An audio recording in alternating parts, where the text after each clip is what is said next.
I would like to call to order the special meeting for Tuesday, March 22nd. May we have a roll call, please? Alvarado-Niles. Yeah. Ishihira. Here. Chima. Hey. Gonzalez. Here. Here. We're now in section 3. Public comment, hearing of visitors on topics which are on the agenda. There were no comments received via the public comment at nhusd.k12.ca.us email address for topics on the agenda. Are there any speakers that wish to address the board regarding the redistricting? There are no speakers. Okay, seeing none, we'll move to 4.1 redistricting. Dr. Thompson, would you like to? Sure. So as a quick overview, when the 2020 census came out, the data from that census is required to be used for any public entity with election areas to review those election areas and see if the new census data requires any changes. Of course, this happened during the middle of the pandemic, and so the data was really delayed in getting to us. We have it now, and tonight you'll see some of the options that are available to become compliant. The way it works is if there's a variance across your districts of more than 10% in terms of where your population has shifted, then you're required to make an adjustment. And across our district, the variance was 12.5%, which requires us to make an adjustment. Not a huge adjustment, but to look at how we can get under that 10% maximum. Our partners, redistricting partners, the demographers, have come up with 3 options for consideration tonight that will allow the board to meet that criteria. And I think if it's okay with the board, I would prefer to have we have Kay for this tonight, I think. I don't know, Kay, if you want to give an overview of what's happened. If the board wishes, we can jump right into that. Yes, please. Wonderful. Hi, my name is Kay Pleasure. Thanks for having me. Wait a moment, Kay, can you turn Kay up? We're having a hard time hearing you. I'm sorry, one moment. I think it's on our end. I think it's better now. Why don't you go ahead? All right, wonderful. I do need to be able to share my screen, and the screen is currently being shared. Fantastic, thank you. Okay, so again, my name is Kay Pleasure. I am a redistricting project manager with Redistricting Partners, and we're going to go ahead and go through the agenda here. So tonight we are going to cover redistricting background and principles. We're going to go over the Federal Voting Rights Act, and then we're going to show you the census data from 2020. And we're going to go over the current maps where we're at, and then we have a couple of draft maps for you as well. And then we'll talk about next steps. So first, let's just define redistricting. So it's the process of adjusting district lines every 10 years after the release of US Census data. When people usually think of redistricting, they think of congressional and legislative redistricting, but special districts also have to go through this process. And within the United States, redistricting has become an extremely politicized process. It's been the subject of more high-profile Supreme Court decisions than any other part of our election system. So because of that, we have some traditional redistricting principles that we follow with all of our clients. So these have been used nationally and upheld by courts, and they are also ranked. So the first is that districts have to be of relatively equal size. When we talk about size, we're talking about total population, so all people, not citizens or voters. They also have to be contiguous. So what that means is that districts don't hop or jump. So in other words, we can draw them with one line. We like to make sure that districts are compact in both appearance and function. So when we talk about compactedness and appearance, when you think of gerrymandering, you think of those long, snaky districts. We want to stay away from those and make them as square, compact, circular as possible. And we also look at compactness and function. So it may look like a map, on a 2D map, that community is right next to each other, but there could be things that separate the community, like freeways or rivers or even mountains. So we want to consider that as well. We also maintain communities of interest, which is a group of people that would benefit from being maintained in a single district. And then we also follow city, county, and local government lines as well. So communities of interest can include ethnic and language minorities, but there are many other groups that encompass communities of interest. We like to keep communities of interest subjective because the communities define what they are. And there are certain communities that are covered by the Voting Rights Act. These are Latinos, Asians, and African Americans. And so while race is a community of interest, absolutely, it cannot be the predominant factor when we're drawing district boundaries. And so now we're going to go into the maps that we have for you. So these are your existing lines as they stand. Here we have the 2020 census data for all of the different districts. And so as we can see here, our total deviation, that is the sum of the absolute values of the highest and lowest populated districts, the planned deviation is 12.2%, because when you add the sum of 6.6%, which is our highest district in District 1, and the lowest district with negative 5.6% in District 2 and 5, we get 12.2%. And as Mr. Thompson said earlier, we have to have a maximum of 10%, so we will have to see some changes to district lines. And so we do have 2 plans to review today. We originally had 3, but looking closer, our deviation was a bit too high. So we'll be happy to take any feedback of where maybe we can look at that different change. And I will mention that at the end of the presentation. And so each of our plans, Plan A, B, and C, which we're not considering B at this point, I apologize. Each of them has an overview, a data table, individual district pages, and a web map that you can zoom in and look at the streets on street level. And so our first draft plan is Draft Plan A, and our draft plans are all minimum change. And so we can see with the existing line overlay, the only change that was made here was pulling a bit of District 1 into District 2. And we have that HTML map. I'd be happy to pull that up so we can see exactly where that change has been made. And so here we can see all of our districts, Districts 1 through 5, and our deviation is a total of 8.6%. So it's underneath that 10% maximum, but it's also our lowest change that we could really go with meeting our total population maximum.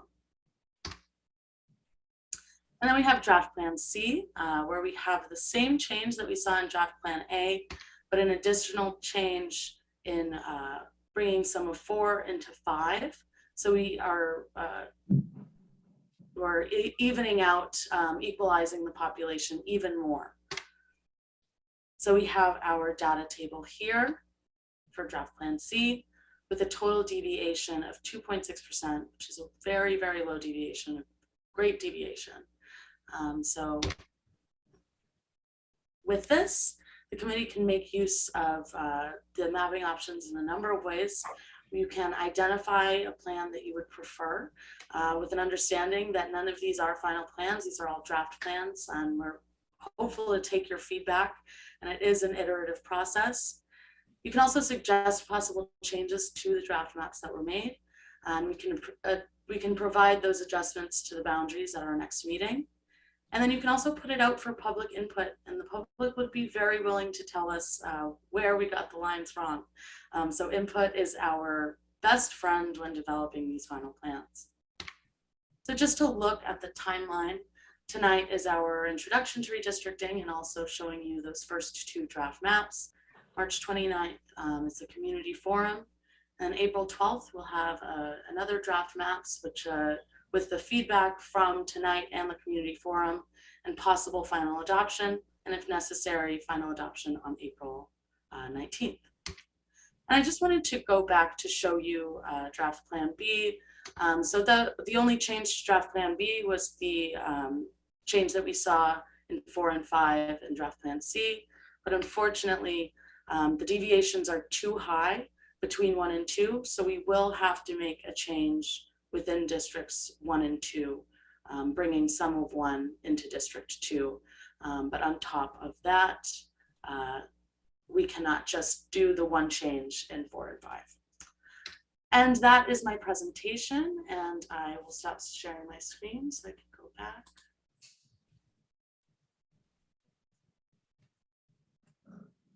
Thank you very much. I have a question. You said there's an HTML map that we can look at. Is there a way for us to get that link? Yes, absolutely. I can go ahead and share my screen again. The link can be sent to you, and I can go ahead and share my screen if you'd like to take a look at it now. Do you want to see it now? Yeah, let's see it now so we can zoom in on the changes Fantastic. and see exactly where that's happening. Okay, so here we have, excuse me, I'm just gonna make this a little bit bigger.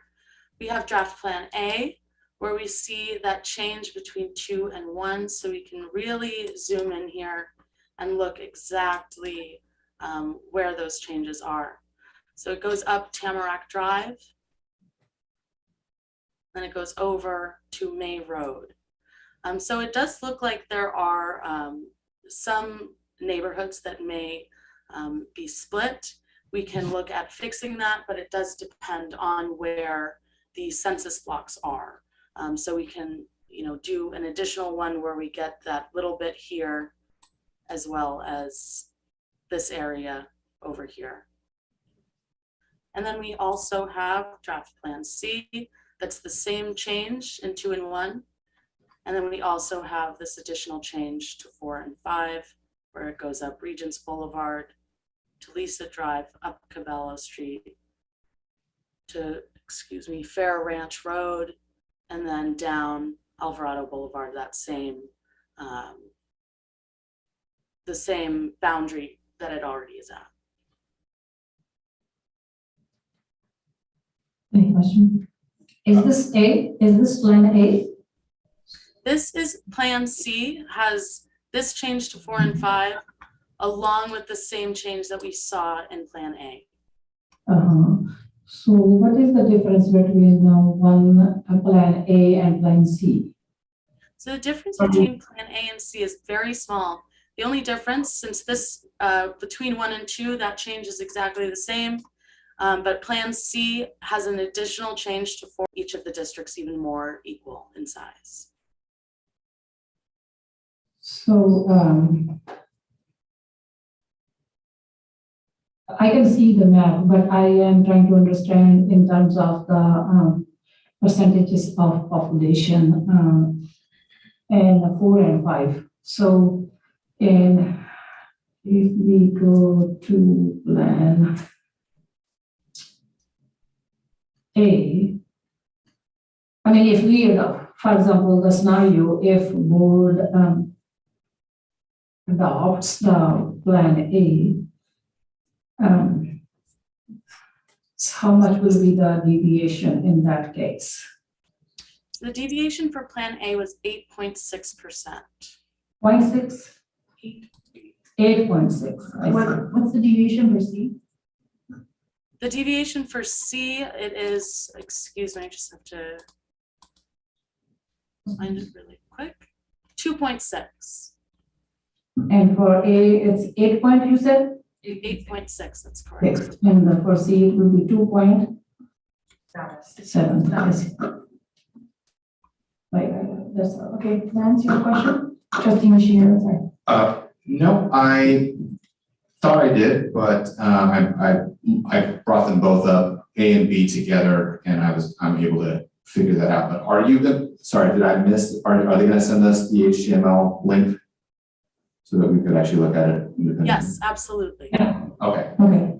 Then I don't have any questions right now. Anybody else? Trustee Camus? Trustee Gonzalez? Okay. Are we providing direction tonight or? No, it's just information. It says, board will provide input to staff.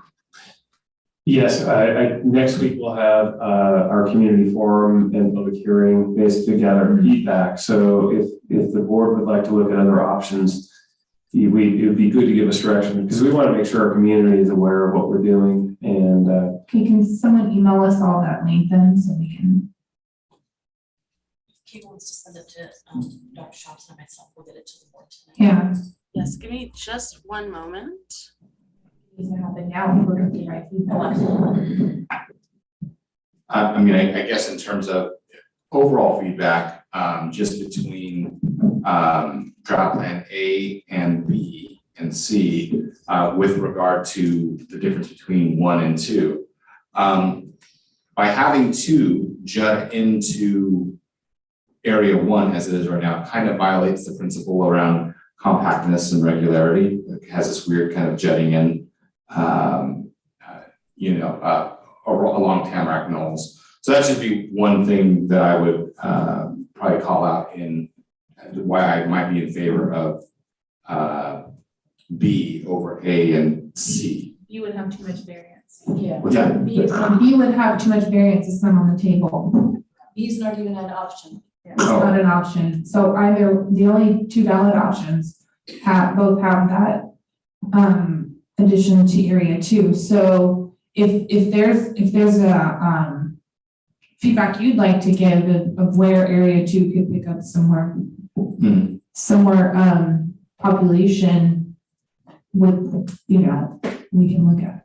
Okay. Yeah, or it can be towards if we, either it has to cross on that side or maybe cross across Alvarado-Niles Road then.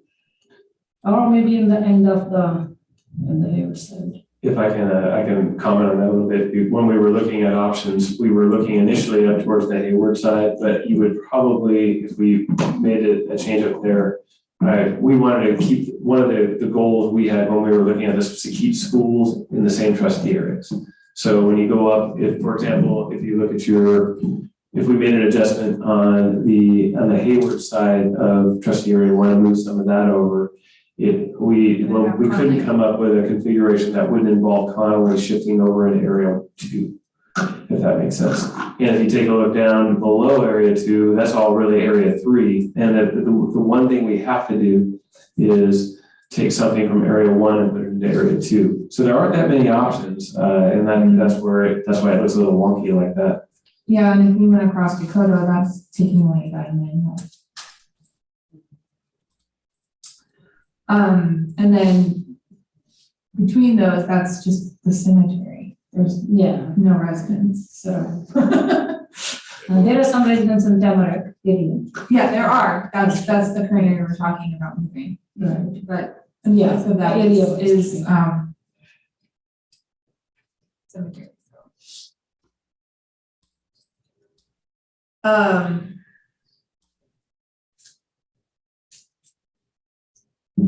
Maybe I missed why, maybe I was not paying attention, but why is option C even listed then? Was it just? Option B. Why was option B even listed then if it's not viable? So we had an issue with our software where it seemed like the deviation was low enough, but it was not. So Okay. unfortunately, option B is no longer an option.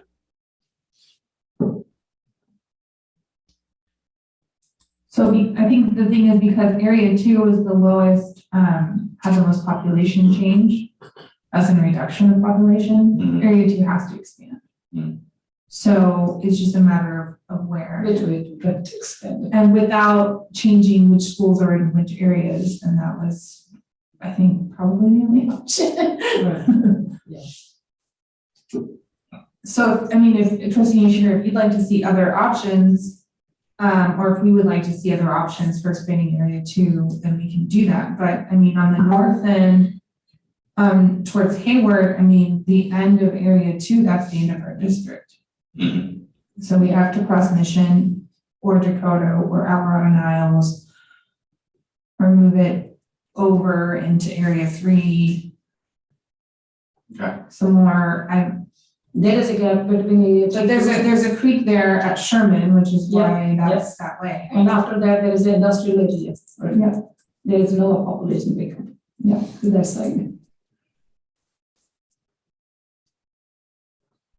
So now would be the time to give direction if you want to see other variations of the map made. Yeah, I'd love to see what some other options are in terms of, because I mean, if you look at area 1 and area 3, we generally have about the same number of residents and they are contiguous with 2.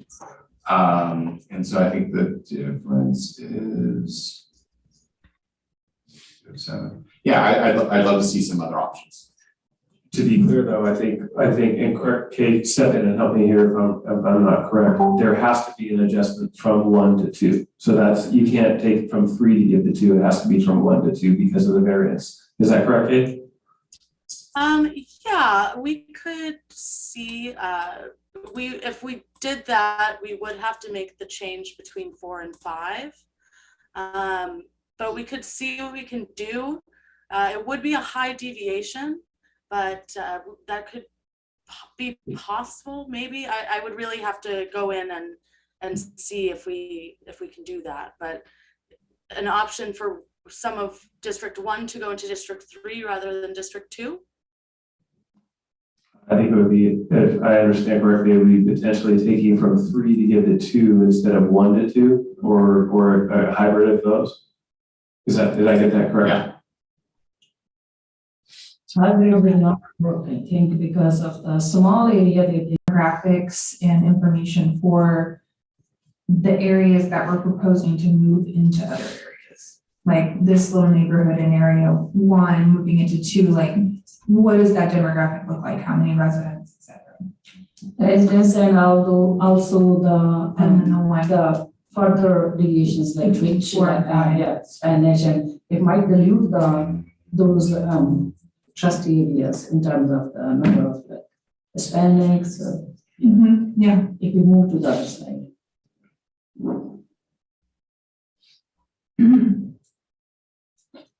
Okay, so My question is, when we did the subdivisions in 2020, we had the access to the tracts and then how much in population such as such tract. Do we have access to that information now? I'm sorry, could you repeat that? So we had access to the census tracts. We could literally click on different tracts and bring them together to make a map at that time. So do we have access to those census tracts? You would like to see where the census tracts are? Pardon? You would like to yes, see an where? interactive map last time. Right. Where you could go in and click on different census tracts and see the data for each one. Yeah. Mhm. So we could do a live line drawing at the draft maps meeting in April, but we're not able to do that tonight. Okay. So I think that we need to see some more options and also receive this HTML link so that we can look more closely at the proposed maps. I did just send the HTML links to Lori through email. I'm not sure if she's available. I just got it. Okay. I'm forwarding it now.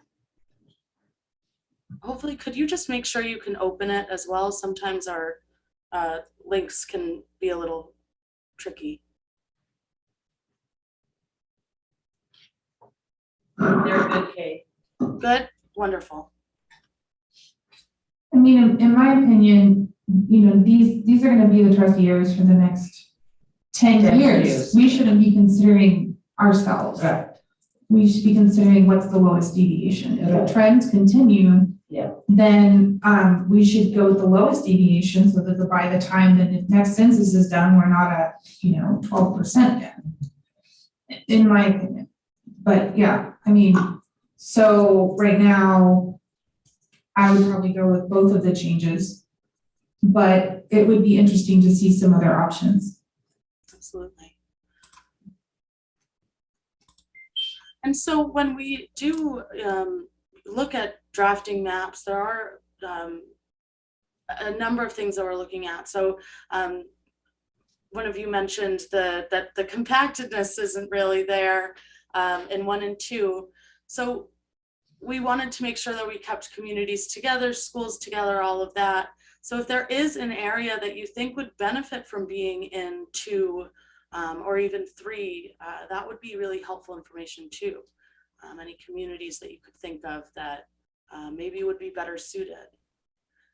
And there was also a question about how many people got moved from 1 to 2 in draft plan A, and it's 822 people from 1 to 2. Yeah, when I first saw this, I was initially a bit concerned about, diluting the voice of the Dakota neighborhood because the community on the other side of Mission Boulevard is very different from the community in Dakota in area 2. So Dakota's still together though, and then we have to add to 2. So if there's a more similar community we can bring in, then that would be great.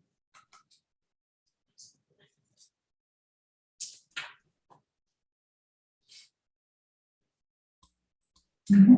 Is there any more feedback we have?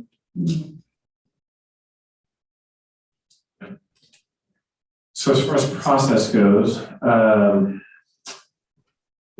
Kale, I'll ask your opinion on this. Perhaps we can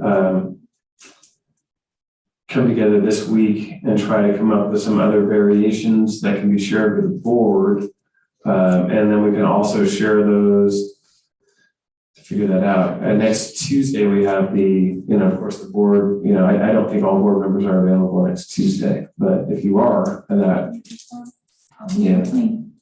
yeah. Okay. So what we'll do is we'll try to come up with some draft maps that seem to meet these criteria and share them with the board. And then we can share them publicly for consideration as well. And then come back on the 12th with the options for board review. That would be at 4:30 on the 12th.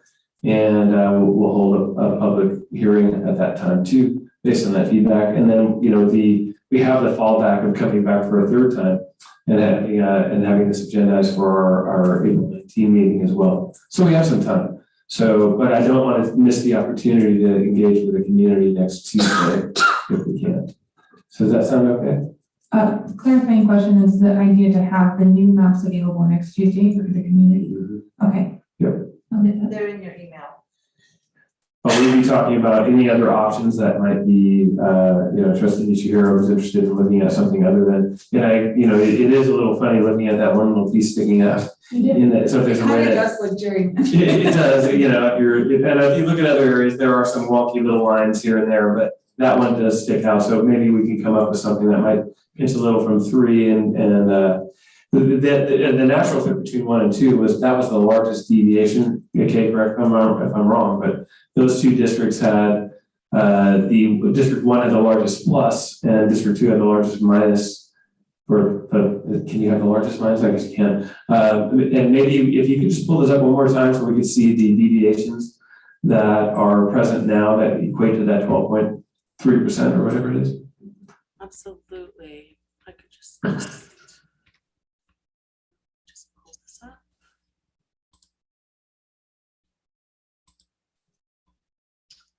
Yeah, so we have our highest deviations in District 1, 2, and 5. So really pulling from District 1 is very important. If we could put some of it in District 2, that would really lower our deviation. And we can see what we can do about also adding some of District 1 into District 3 to see if we can get something that looks a little bit more compact. Yeah, and that kind of highlights that you can see why the focus initially was on, it makes sense if you look at it this way, to give from 1 to 2, because it takes the minus number in District 2 and increases it and then lowers the positive number in District 1. So that's unfortunately the way those lines are drawn. Trustee Nishira, you have the largest area by landmass, but even the majority of it doesn't have any people in it. Yeah. So if you could count cows or something like that, it might help. I can't do that. So anyway, And so horses. horses and cows, yeah, and other non-human living creatures. Anyway, we can take a look and see if there's a way to kind of do something with that little bump, but I just don't know. I think pulling from 1 into 2 is going to look like it's going to look wonky no matter how you do it, unless you go up to the northern end and move a block of the. We initially looked at that, thought, oh well, Hayward is up there, and maybe since Hayward is in 2 and Hayward is in 1, it makes some sense. But I think you end up losing one of your schools that way. So we didn't want to have that happen. But we'll take a look. So okay, maybe we can set a time where we can do a little bit of work on these maps and have some options. We would need them by no later than Friday, I think, in order to get them out. I'd like to have them by Friday. So I'll work offline with you on that, and I'll turn it back over to President Mallory. All right, well, if we have no further input, then that would conclude our business. So going once, going twice. All right, I would like to now adjourn this meeting at 7:03 p.m. Thank you, Kate. Thank you. See you soon.